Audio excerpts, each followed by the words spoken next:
Evening, morning, good afternoon. As we have already gone through, like what is agile, what are the breakups of agile in the basic way. So today we're going to start the concept from Scrum. So I would like to just start like from another topic. What we'll be covering in this video would be, or the session would be like, the Scrum introduction and history, how Scrum came into picture, what was the history behind it, how it evolved actually, right? And what is Scrum? Apologies, actually, there no mistake here. Okay, what is Scrum? And then when is Scrum used? And why Scrum? Right? In this three, this all this comes under the same Scrum introduction and history. So we'll be going more deep down and asking how it was formatted, how it evolved actually, and when it was put into practice, and who were the co-owners to implement Scrum and the manifestos and principles and history goes on. And what are the Scrum terminologies? So if you see as per the Scrum guide, right, we have a couple of terminologies used in Scrum, like might be a sprint backlog, product backlog, and etc. etc. So we'll be just getting deep down into it for more understanding and clarity. And again, like what is product backlog, how it has to be articulated, what is release backlog, why do we have a release backlog, and what is sprint backlog, and what is the sprint plan, user stories. So we'll be going to some couple of examples with this. And then what is the daily standard? And what are the Scrum roles specifically it says? And what are the roles and responsibilities from masters? This might be an important topic why because in a couple of scenarios we see like they expect a Scrum master to be a project manager or a Scrum master to take up the dual role. So all this cadence will be, I mean all this what to say anti-patterns we'll be discussing, right?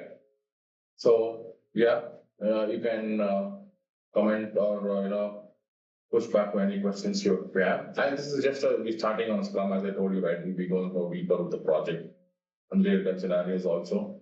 So feel free to contact me or ping me. Okay? Yeah. We're getting back into Scrum introduction. What is Scrum? As we know, everyone know it is Agile is a framework, and then we follow the process. And you have said in the previous video, right?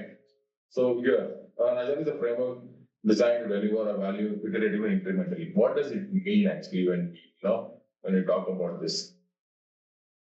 In Agile, why people use Agile? First of all, we have to understand actually. Okay, and how in Agile how the Scrum was introduced. So to be just brief you about this, actually, the first Scrum paper was presented in 1995 in Texas. Like a couple of people came together and they uh, found out, okay, apart from waterfall, we have seen a couple of failures in waterfall. So we need to come up with a new strategy or a new software development lifecycle process. So in 1995, they came together and acknowledged actually the fact that, okay, we need to have build a framework. In that, Scrum was built. Okay. So a couple of research and collaborated with other people, they were able to come up with solution of Scrum, the framework we can build. And then when you're building the framework, right, like what do you call the process? So the name is the empirical process. Because in software development, right, which is a couple of applications are complex one. Not everything is known initially, right? So once we start, step by step, only will come to know like what we are building and what is the process behind it. Okay, there are a couple of unknown contents and facts behind it. Only we will be able to find out the later stage. So they define the process. Okay, so that is called empirical process. So they define the process using CI/CD techniques. So continuous deployment, continuous integration, something like that. Okay. So many of the people thought, okay, Scrum is not a process or it's a technical confused actually, right? So in 2001, what happened was when Jeff and Ken, they were the people behind this Agile Manifesto. They came together with 17 software development leaders who created the Agile Manifesto. Uh, Once they created the Agile Manifesto, again they submitted papers in 2001, and in 2002, when where this, both the guys came together and collaborated with other guys also, and they were able to publish this something called Agile Manifesto and Agile Principles. From there, the Agile and Scrum concept started taking off. Okay. That's a brief story about it actually. So coming back to Scrum, why do we use Scrum? So these are the factors, right? We focus on the teamwork, adaptability, and continuous improvement, and enables the team to tackle complex projects effectively. So people might ask like, why Scrum? Okay, why Scrum? Because we have other things. Because why Scrum in the sense, Scrum in Scrum, see, normally in waterfall, right? There is a very strict process actually. Once the requirement gather is completed, only you can go to the next phase. When I talk about requirement gathering, it's not just on phase wise; it's on the entire end-to-end project wise. So the time when it comes to the market, right, the customer would feel that okay, I mean, the customer would feel that is not working for it. Why? Because another product or competitor is the market for it. Yes, waterfall can be absolute guarantee, like if you're implementing an ERP system, like XYZ companies. There are many companies actually implement ERP or inventory solutions actually. So these are already existing in the market. But what if I'm building a robust network services? I need to have a frequent delivery. I need to make sure the customers like this. Okay. So to get more customer feedback, right? So Scrum came into picture and started implementing Scrum. And one more thing, it provides more collaborative and transparency and flexibility to the user or developers on the team. So as I told you, like the origin of the story, like how it came. Okay, and they gave the paper on Texas on 995, and from there it's just you can see success in the market. Yes, we'll be talking about more into Scrum. There are failures actually. I'm not saying that it has given 100% success rate. I mean, year to year it differs a lot actually. So depending upon the project, success actually. Okay. So we'll get into that also. So again, I wanted to make sure that this is just not a kind of a course or a content like where you can see like now we copy paste from Google. It's real time scenarios and with experience I'll be taking the call. So feel free to ask me a couple of questions. I'm ready to answer once the presentation is done. Okay. Yeah. Now going back into the Scrum. What is Scrum? So as I said, it's a lightweight framework for managing complex projects. Okay, so this entire process of Scrum, right, of framework, we can call it as, it is built on three pillars. On the three pillars. What are the pillars actually? Why we do call them as pillars, right? So pillar normally when you're constructing a building, right? So your building stands on pillars, right? Same way, this process stands on these pillars. What is that? Transparency, inspection, and adaptation. So we'll be getting more deeper into these concepts. But what is transparency? Having a clear visibility of progress and challenges. What does it mean? That means whatever we are doing, right, it should be transparent between the customer and the team or the organization. Inspection. So, for example, what is inspection? Inspection is nothing but we have a sprint review, we have a sprint demos, we have a couple of cadence coming in. Cadence is nothing but the meeting scenarios in Scrum we use it as. Okay. So we can inspect. People come and see that the stakeholder can come and inspect what's happening around, like what we're doing, like is it we're going on the proper given time, we're following the roadmap. Okay. It's not following the roadmap, is that we're building like what is said actually. So normally we will have this kind of a conversations with the customer and a demo or retrospectives, right? And adopt it. How the team adopts for the new changes. How we take the feedback as. In today's scenario, what is happening in real time is like any feedback comes right. The customer puts whether no, I want this, but what the team takes in a negative way that they're pushing us to do this, that we cannot do the change. Okay. So it gives flexibility to accept the change and come back with what is said. And it's simple as that. Okay. So there is it's not a rocket science to understand, but these three pillars: transparency, inception, and adoption. And apart from that, followed with agile manifesto principles. It's as simple as that. But when you execute it, things will change. Okay. So normally the entire nutshell of a Scrum is we focus on delivering small iterations in an incremental manner. That's it. It's as simple as that. So this is the terminology we use it. Where to use Scrum? This is $1 million question like people ask. When we implement the software development lifecycle scenarios, why are you using Scrum? What is that? We have other methodologies also. We have waterfall, spiral, other things. I don't name it. Because let's talk about Scrum here. Why is Scrum? People say it's best suited for the complex projects, okay? And when we have aggressive deadlines. But in fact, if you say the entire issue of Scrum, nowhere it says that you have to use only Scrum, or nowhere it says you have to use only for complex project. Nowhere it says that it Scrum can be used only when the 100% requirement is there. So there is no specific data or an answer like why you have to use Scrum. The only answer what you can say is it's a flexible with the right controls and right set of rules to deliver to the customer at the right time with the right scope and quality and cost. That's it. It's a simple answer for Scrum. So if someone asks you like why you have to use Scrum, it is a simple framework where it is most flexible, which has the right controls and where we can deliver to the customer at the right time, the right cost, right quality at the right time. That's all. Right? So as it says, high uncertainties or changing requirements, which is the fact. So people might, practicing Scrum will know. And complex or innovative deliverables will be there. In between, we'll be building something, the first, second, third, or fourth sprint, right? When you show the customer, because the customer will be happy what delivered, but you want to add something or you have seen some other features actually coming in the market. So you want to build a robust application. Then take the changes, right? Need for a frequent feedback and iteration. That means whenever you're building, right? Whenever you are building a site, right? So your interactions with the customer you have frequent interactions with them.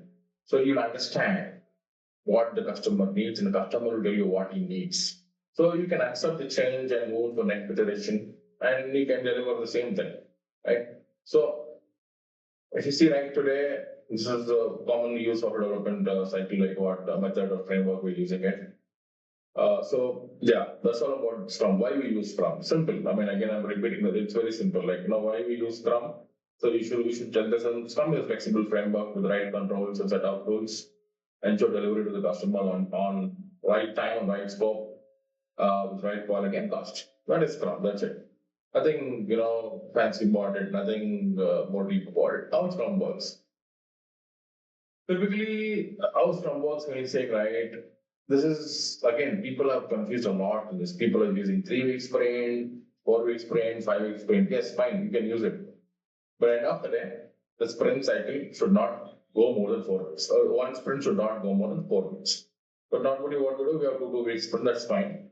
Depending upon the organization goal, the team capacity, the customer needs, and all depends upon the SOW, like what is signed by the customer, right? Yeah, so when you talk about SOW statement of work, so we mentioned like what kind of methodology, schedule, and what is the next goal. We'll be discussing that later. Period with time problems has to do in the project. Okay, so what are the key events in sprint? So we have something called as sprint planning, where in that sprint planning we define the goals, tasks, user stories for that particular sprint. It might be a 1 week sprint or 2 week sprint. Okay, and we have daily Scrum, like where we actually share daily. What are the daily achievements we have done? What are the blockers we have? What else we need to do? And where I am right. It's a kind of a I don't like to say a status report. It's kind of you're informing others like what you're working, and if you need any help, they're ready to pitch in. Or you have a blocker somewhere around. And you're going to tell that okay, this is a way I have a blocker, I need some help with the team. Okay? The reason is because we are working in cross-functional manner. And we have sprint reviews, like what we have worked for a week, what we have done, what we have achieved, and your retrospective. We're going to reflect on what went bad, what went good, and what can be changed to make this bad good. Okay, these are the major say cadence actually in the Scrum. But we have other major cadence also like backlog planning, refinement, and everything. So I will get into that. Coming back, the artifacts and Scrum works. This we call artifact value because these are the most important kind of words where we see the Scrum each and every time. So what is this? This is, I can say this is the heartbeat of the entire Scrum process. Product backlog, like where it is a list of things. It can be anything actually. It can be a functional requirement, non-functional requirement. So this entire product backlog consists of the entire product, what you're going to build, right? And from this, you will be picking up Couple of from the product backlog, we'll go to sprint backlog. Sprint backlog is refining, it becomes user stories. From the user stories, it becomes tasks. From tasks, it becomes something is right. Okay. And sprint backlog is nothing but for upcoming sprints, right? Like what are the tasks we'll be pulling up and working. Okay. So this can be a current sprint or future sprints also. An incremental way. What is increment? That means you will be at the end of the sprint, you will be giving the person a shippable product or workable product. You can see the product actually. So if you're building an e-commerce website, initial thing would be like your login pages or login pages or your inventory management system, like inventories or the front end UI will design where you can go work around with it, play around with it, actually select the product to the card, add to the card, all these things, right? So don't worry about this. Actually, more in depth, we'll be doing it in the real-time scenarios, time permits a lot. So what are the Scrum? Many people ask me, there are a couple of rules which is not mentioned by Scrum Guide. Yes, that is true. But basically, on theoretical aspects, we have a product owner, we have a Scrum Master, and development team. Okay, these are the things which is specified by the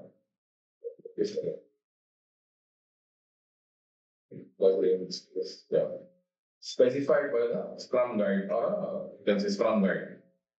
What are those actually? So what does the product owner do? What does the Scrum Master do? What does the development do? Now, apart from that, we have something is not specified by Scrum would be a stakeholder, and we have a stakeholder actually. Stakeholder might be subject matter expert from the customer side or might be a customer. Okay, so this was yeah. Coming on this is who's the product owner? So normally people get confused between a product owner, a business analyst, and a product manager, right? So don't get confused. Single way, product owner is nothing but a replica of a stakeholder or a business analyst. So today what happens is like, the BA and PO roles are, some organizations are differentiated. Some organizations, what happens like, the BA will be a product owner. This is what happening actually, but in real time, the PO is different, the business analyst is different. So we will get into that also. Don't worry about it and don't get confused also. Okay? Yeah.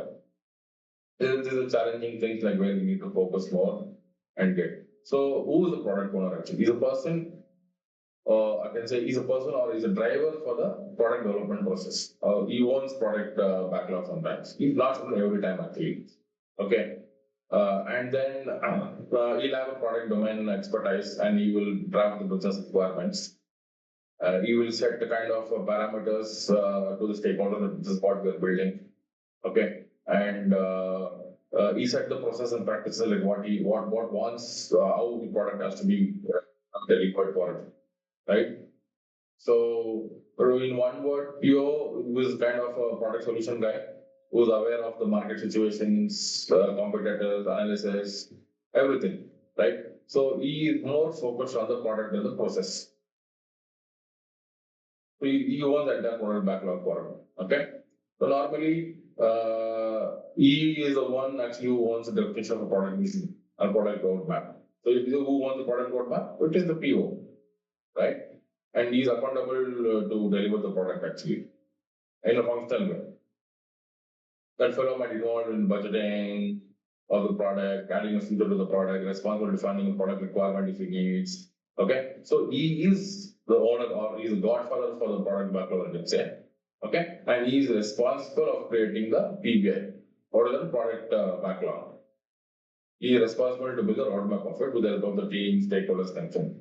Okay, and but he cannot come and say what a Scrum Master should do, and he cannot come and say like this was no. He tells you that boss, I want this, I want this to be delivered and so on, so that I can go to the market or I can, I can see what is the next course of action on which is released. So under him, there'll be, he'll take care of the designing stuff, architecting, everything he will take care of. He has to, if you are building a product, right, so he has to communicate with the architect, UI, UX, and everyone. And you will be the guy who will be demoing the product actually. Okay, once the internal demo is done, the external demo, you'll be doing the demo.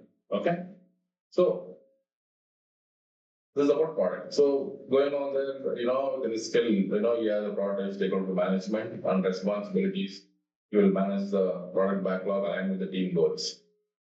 Okay, and challenges he has to go speak to the stakeholder and get a clear communication with the team. Here comes Scrum Master. Today's scenario, to be very frank with you, people get confused between a Scrum Master and a project manager. Okay, so let's focus on the project manager skill set. On the Scrum Master skill set. Project manager skill set, like already I've told in the previous video what a project manager does. Now, who is the Scrum Master? He's a person who ensures that the right process and the right practices are deployed for the product development. That's simple. He set this process. He's a liaison between the team and the PO. Okay, and he makes sure that all the complaints of all the Scrum practices are achieved. Ceremonies, and he will take care of the performance. Actually, you will make sure that the KPI what we're following. Okay, and he's a driver's seat actually. Like he improves the process. Okay, and he communicates with the team. We see what the enhancements can be done. So in as Scrum Master, like your challenges would be like adoption of the team process, coaching the team, removing the impediments, guiding the team through set of practices. If any blockers are there, you take it to the PO and understand, okay, this requirement is blocked for us, so we need some kind of a solution for this. Okay, and actually, do not confuse between Scrum Master and Project Manager roles. Both are different roles actually. Okay, the Scrum Master doesn't have an independent authority to take any kind of what to say decisions actually. So he'll be with the team, but he'll be collaborating with the team actually, right? So he is there to set the process, follow the process, give the result of the process. Okay. So we support the team on creating the product backlog. You talk with the POs, you talk with the team, you will help in estimating. Okay, and you will be doing sprint planning. You'll be tracking your daily tasks, and you'll be effectively managing the communication thing. You'll be taking off RSCI matrix actually, in fact, it's needed.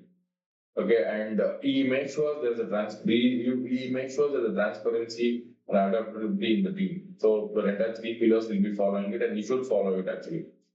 Okay, yeah. Then development team. What is the development team actually? Development team are people who pick the user stories or who pick the tasks from the backlog and they start working on the shippable product actually, right?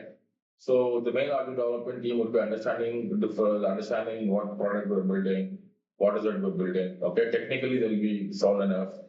Okay, so there might be different people actually. There might be UX designer, front end, back end, etc., etc. So they're more into technically actually, right? So they're more into technically. So these are the people actually who will who will define the done status actually. Might be a QA, developer, etc., right? So they'll be more into technical. They're going to build the product using the different technologies. And they'll be fixing everything like defect fixing, developing a product, make sure that it goes to the production actually. So that means these are the people who will understand the acceptance criteria and accomplish the acceptance criteria. Okay? Yeah. And other roles, when we talk about the other role, which is not specified but now, but still people we need this. So those the stakeholders actually, might be a customer, stakeholder who provide us feedback or resources because we need them in the calls actually. So, but nowhere in Scrum that it says stakeholders should be the part of any stand-up. It is left to them actually. If it is needed, we can have a different stand-up call for them. Okay. So, examples are given. It might be a customer or end user or executives. And what are the supporting roles we have? Like we have agile coach. I mean, agile coach is like beyond the project manager and beyond Scrum masters, like where you will get in the deep practices and you see what is good. Okay, what can be good actually. So there are technical leads, there are subject matter experts. There are the roles like where the Scrum doesn't say that they have to be in the call or they have to be in the cadence. Okay, so this is the real time like where we need to engage with them actually. Okay, so and the supporting roles are something like what to say, they work in the background, right? So like agile coach will take care of the agile practices, what we have end-to-end practices in deep dive. If you ask about Agile code, he is the master of a couple of Agile practices. And technical leads might be a solution architect or a technical architect who will design the background, who will take care of the DBs and etc. Subject matter expert would be, particular domain knowledge would be there. For example, if you take e-commerce also we have subdomains, right? Payments gateway or receivables, inventory management, all this will be there. Okay, so we need to just focus on that. They will be focused on that. Okay, so other roles, master from which I have told here itself. Scrum terminology. These are the Scrum terminology like where we use our product backlog, release backlog, sprint backlog, sprints. Like I told you, like now we have two for of sprint, user story. What is the user story? Sprint plan. What is the sprint plan? And daily stand-up call. We call them as BSM, sprint review and sprint retrospective. So these are the Scrum terminologies like where we use day-to-day basis. But nowadays, what is happening is we don't see the release backlog at all. Actually, okay, this is again a challenge and regular activity. You should have that. You will get into the project life cycle once. Now let's go one by one, like what we should do, what we should not do, or what the each and everything says about it. Okay. So what is the product backlog? I'll just pause for some time. You guys can think about it. Like what is the product backlog?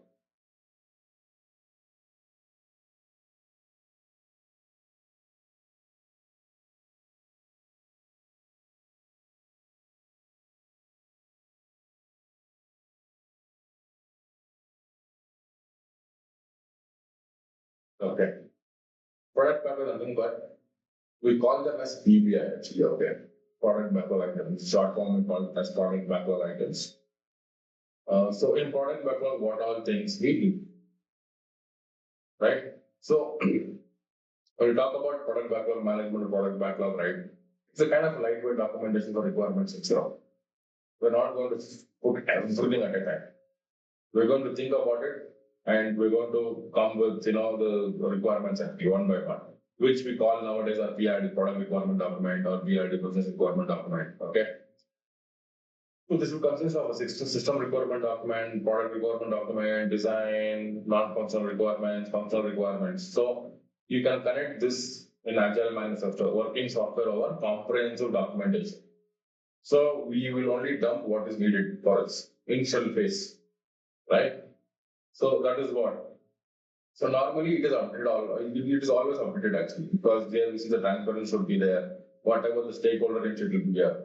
So it's a group of all the three buckets actually, right? When we talk about the three buckets, it is mentioned here actually. So it's all mentioned here. It might be epics, defects, technical activity, spikes, everything. What do we know? Well defined, feedback for development. For example, see, normally product backlog, I should not call it dump, but today we call it as dump itself, but it is nothing but it's a systematic approach of how it has to be documented, a systematic approach like how delivery should happen. So it is a part of the entire product to the shippable product. As simple. So how it has to be. For example, you said user login. I'm presenting user login with email and password for the web app. The team knows the requirement, like what is the secure authentication, what is the Figma design and everything. And yeah, I mean, we have to make sure the product backup should be estimatable. It's not just putting, okay, I need a login page. Yes, we need a login page. What are the domain specific login page? What are the parameters? What are the technical? What are the security concerns? Everything. So there's an example which actually I have showed you here, right?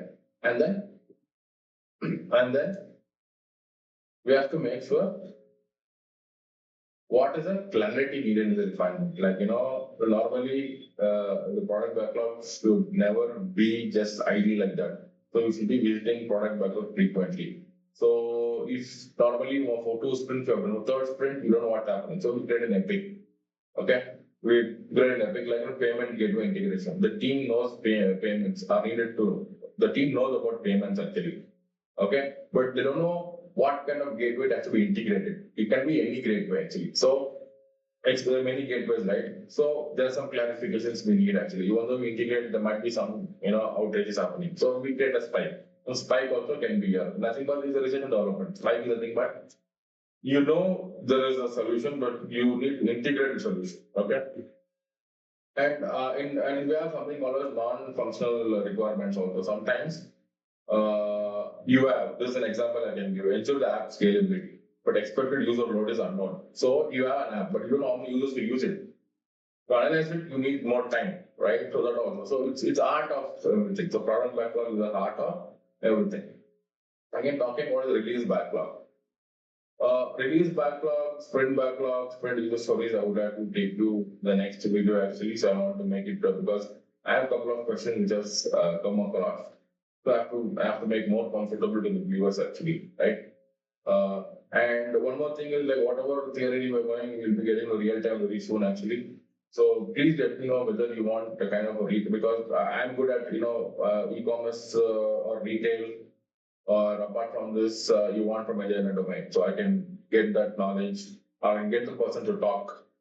So as of now, I would like to recommend you let's go with e-commerce or you want any other domain, please let me know on that. I'll be happy to help. Okay. So thank you. Have a nice day ahead.